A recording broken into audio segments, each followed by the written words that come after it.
সর্বোচ্চ ধর্মীয় নেতা খামেনি হত্যার পর পাল্টা জবাবে ইরান একাধিক দফায় ক্ষেপণাস্ত্র ও ড্রোন হামলা চালিয়েছে ইসরায়েলে। তেল আবিবে একটি আবাসিক ভবন ধ্বংস হয়েছে। জরুরি সেবার তথ্য অনুযায়ী অন্তত একজন নারী নিহত এবং ১২০ জন আহত হয়েছেন। ইরানের এলিট বাহিনী Islamic Revolutionary Guard Corps IRGC বাহরাইনে অবস্থিত মার্কিন নৌবাহিনীর ৫ম নৌবহর সহ উপসাগরীয় অঞ্চলের আরও কয়েকটি মার্কিন ঘাঁটিকে লক্ষ্য করে হামলা চালিয়েছে।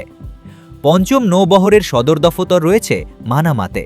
এছাড়া দুবাই, দোহা ও কুয়েতেও হামলার খবর পাওয়া গেছে। দুবাই আন্তর্জাতিক বিমানবন্দরে এক ঘটনায় ৪ জন আহত হয়েছেন। বিশ্বের ব্যস্ততম বিমানবন্দরগুলোর একটি এই স্থাপনাটি। পাশাপাশি বাহরাইন আন্তর্জাতিক বিমানবন্দরেও হামলার ঘটনা ঘটেছে বলে বিবিসিকে প্রত্যক্ষদর্শী জানিয়েছেন। পরিস্থিতি দ্রুত বদলাচ্ছে এবং আঞ্চলিক নিরাপত্তা নিয়ে উদ্বেগ বাড়ছে।